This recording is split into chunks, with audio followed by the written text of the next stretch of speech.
feeling a little bit defeated. I'm obsessing a little bit. It just makes me so mad.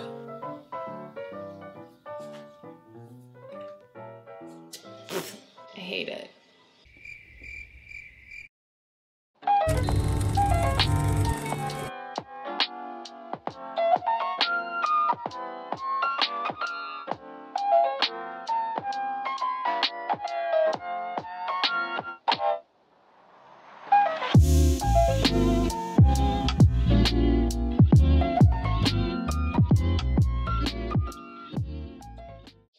Hey there, welcome to the Pine Cottage. My name is Nicole. Today I have a knitting podcast for you. Just a little update of what I've been working on so far in February. So grab yourself something warm to drink and we will chat about some knitting things. I actually don't have any finished objects to show you today. Both of the things that I'm working on this month take a little while to complete, so I don't have anything completed for you today, so they are both whips.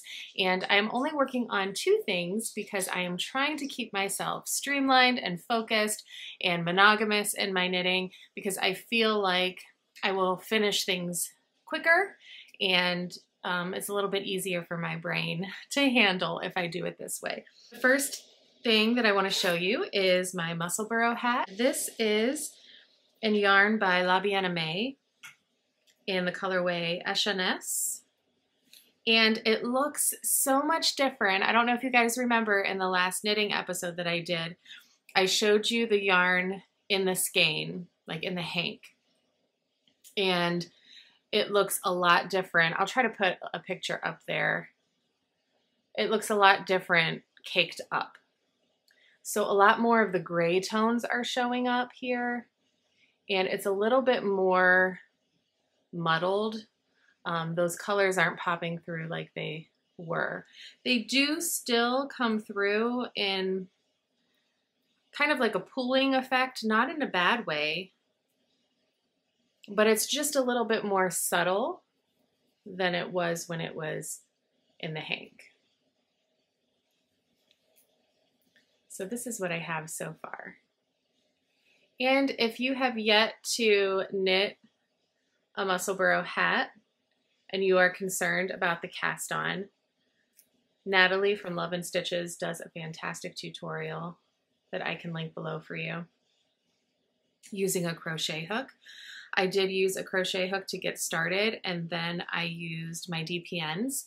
So I started off with US 2 DPNs, and then I transferred them onto 2.5 US 2.5 needles on a 16-inch cable. And this is only my second Musselburgh, but this is how I did it before too. And it seemed to work out just fine for me. So this is what I have so far. Not quite halfway, but enough to motivate me to continue moving forward.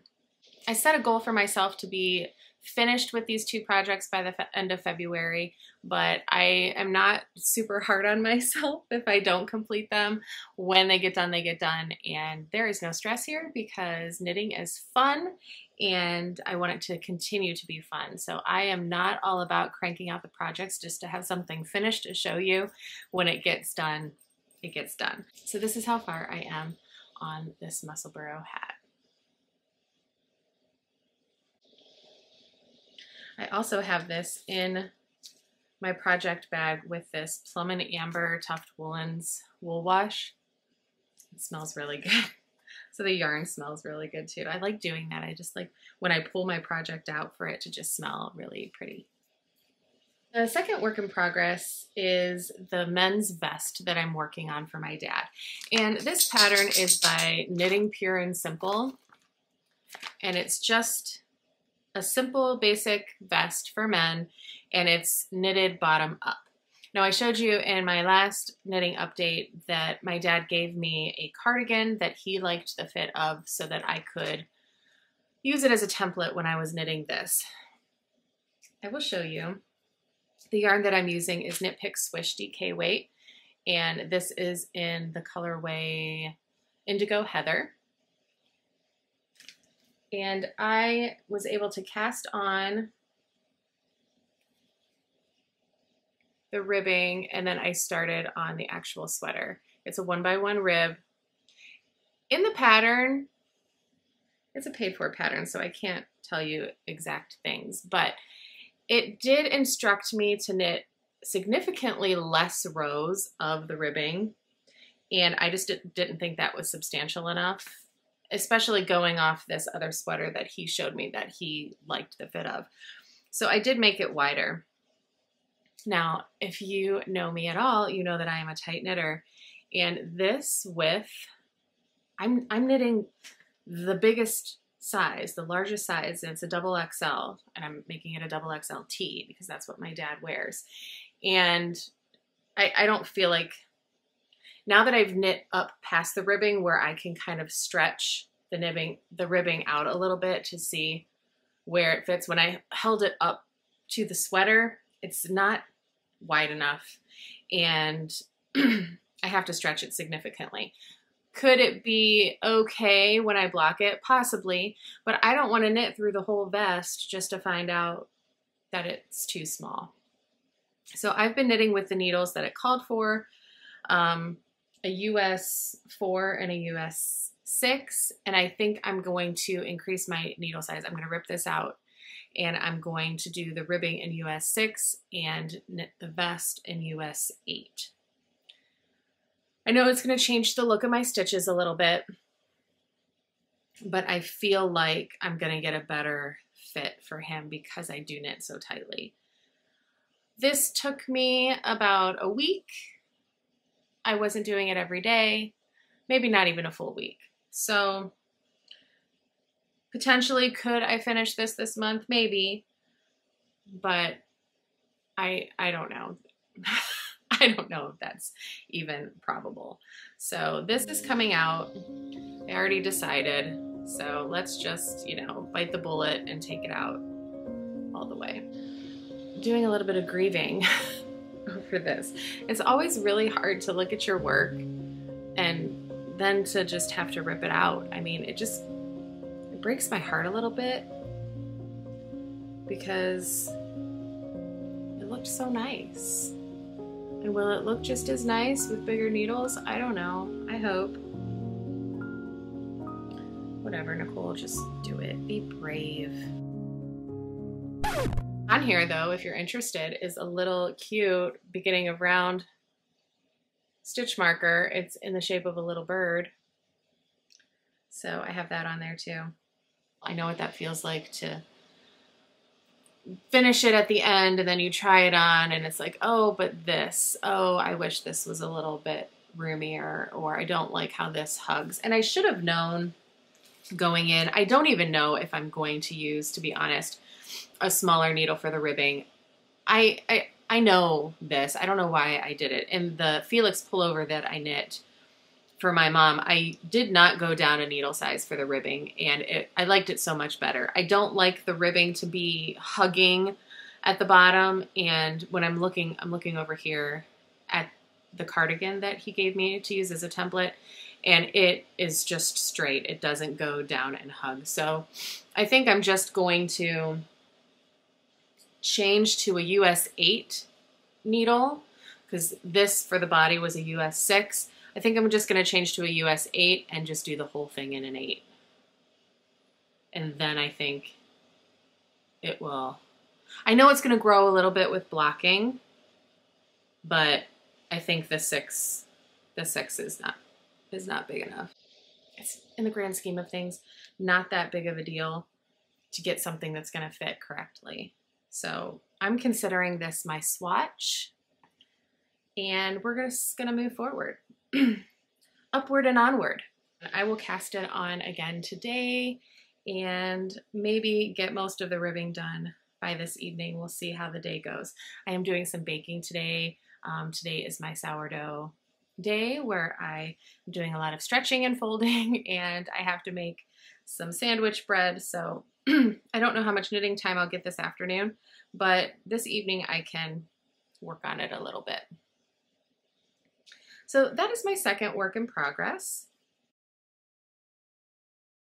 Okay, Jeanette Harris says, I'm looking forward to your new setup going forward. 5 videos a month with Nicole. Yes, please. Thank you, Jeanette. Continued success with this channel. Excited for the future content. P.S. Could you please share the sources where you purchased xylitol, peppermint essential oil, and the jars? Thank you.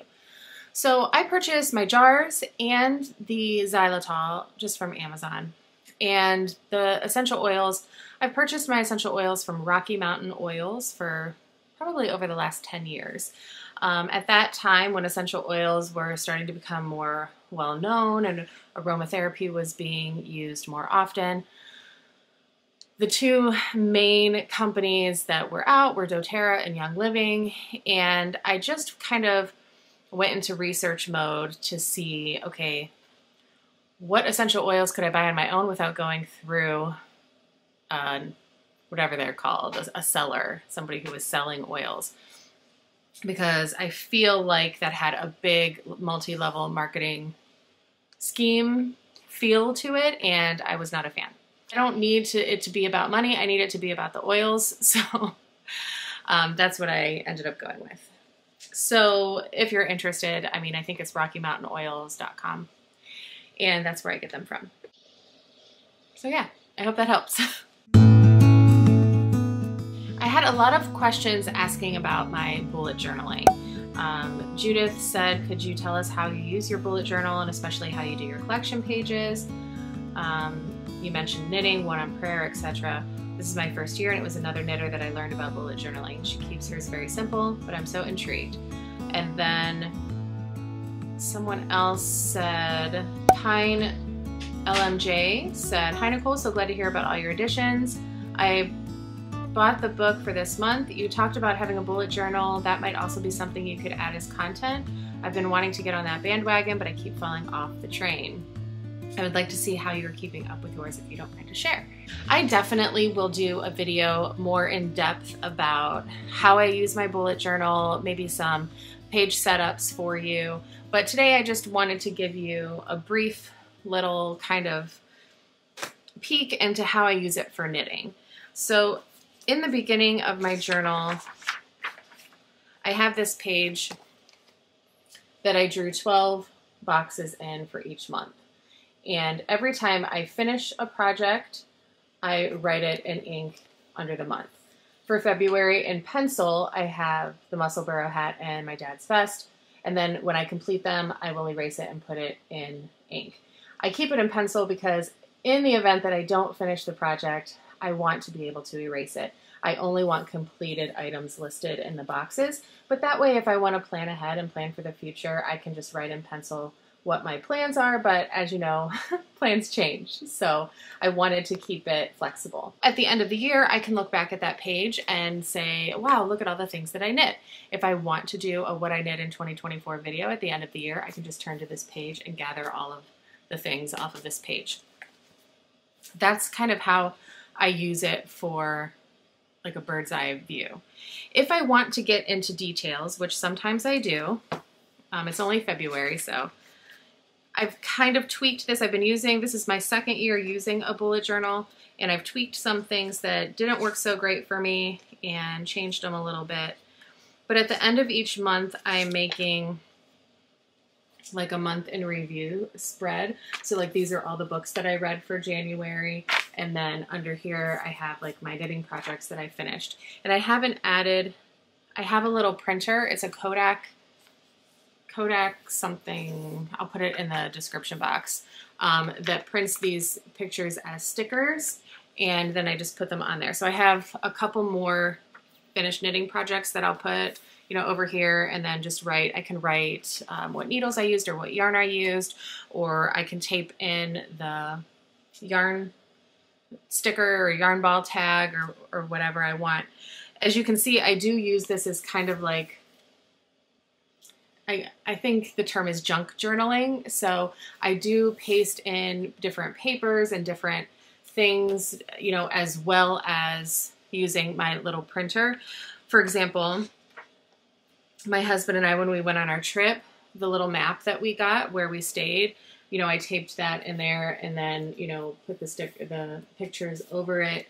So there's different ways that you can use your bullet journal. You can keep it very simple, but I like combining like scrapbooking, junk journaling in with my plans, but I also use it just very utilitarian as like my work calendar. I put a calendar in for the month and I have my days that I'm working, what I have to do for homeschooling or whatever.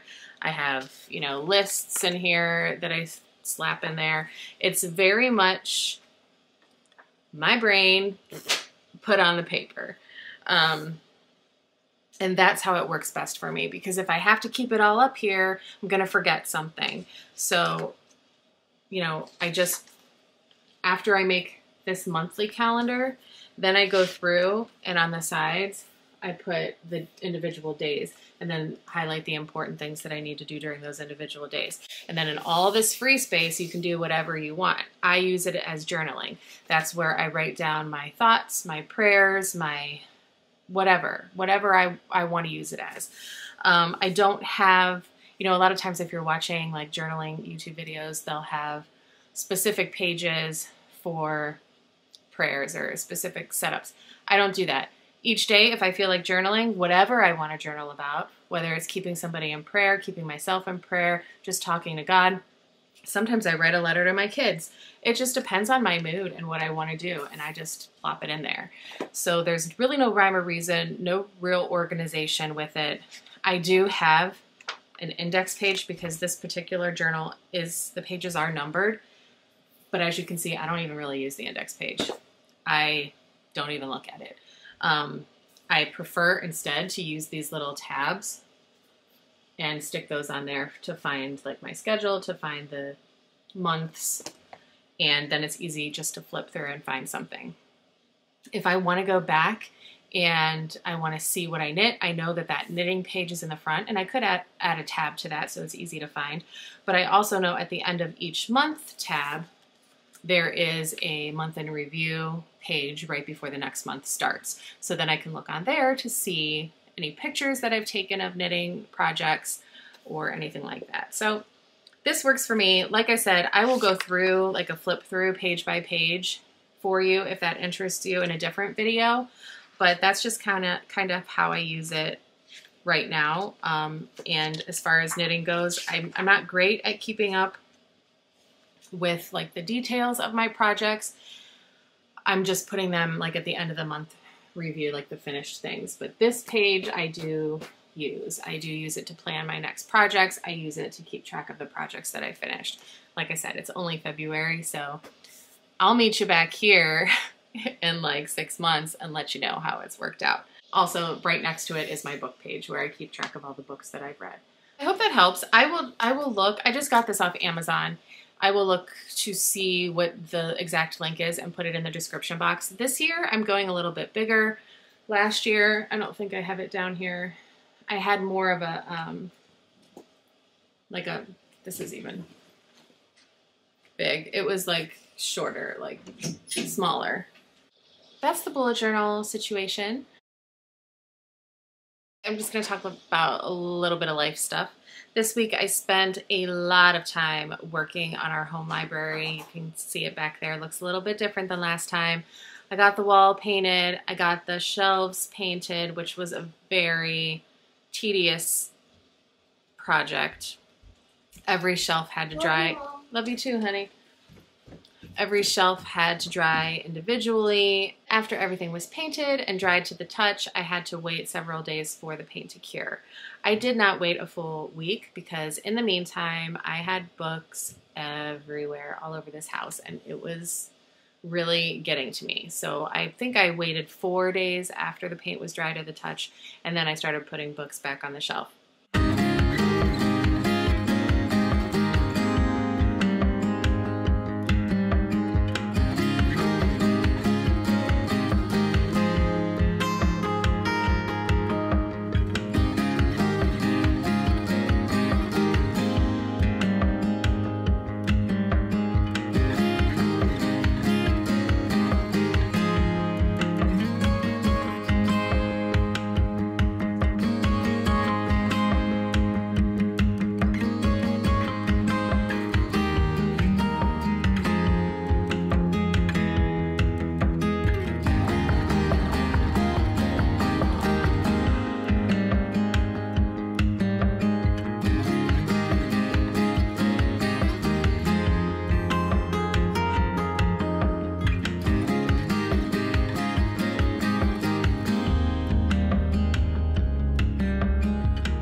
The last thing that I have to do is I bought 3 lights that will hang from the top shelf. My husband's going to hang those for me so that the light shines down on the books, and then that room will be finished for now. In the future, I think I do want to add shelves all the way around the room to make it just wall-to-wall shelving, but I may want to do built-ins at that time, and so we will be replacing all the flooring in our home, so I'm going to wait till after that. So it'll be a little while before that happens. So I feel like this is stage 2 of the library until we get some other home projects done, and then eventually there will be a final stage. And I hesitate to say final stage when it comes to home projects because I feel like there's always more to do, and I like to change things up over years, so we'll see. It'll change again, but for now, I really like how it turned out. I do have a couple acquisitions to show you. One is Palmer Yarn Company's February skein for their Whimsy Soft Club. She did release this on Instagram, so I thought it was safe to show you. This is 80% merino, 20% nylon. This is the colorway Luna.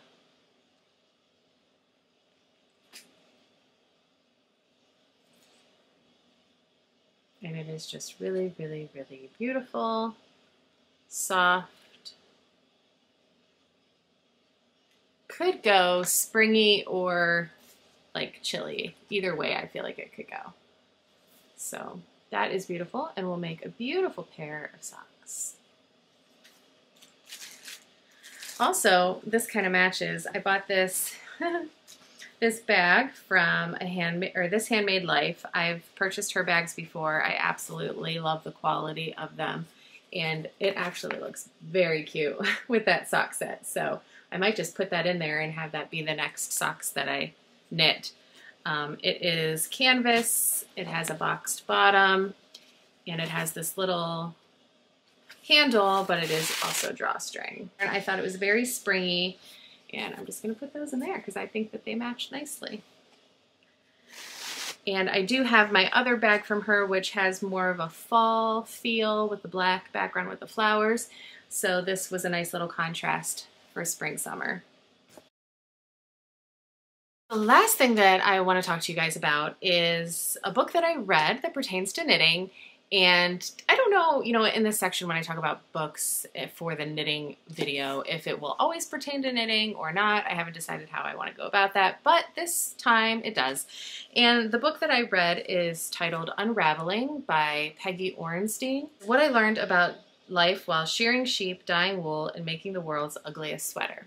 I saw this book in the bookstore and thought, oh, perfect. It's a memoir. It's about knitting. I want to read it. And so I bought it. And I don't want to say that I was disappointed because I wasn't. She's a great writer. She's a great storyteller.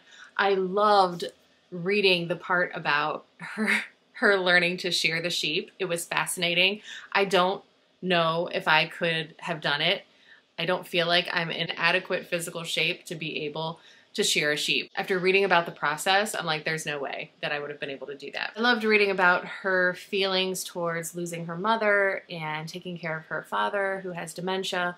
And those emotional parts of the book really just broke my heart, and you could feel it. You could feel her emotion in the pages. I think that had I understood, and this is my fault, not hers, had I known that this book was going to be so politically charged, I wouldn't have picked it up.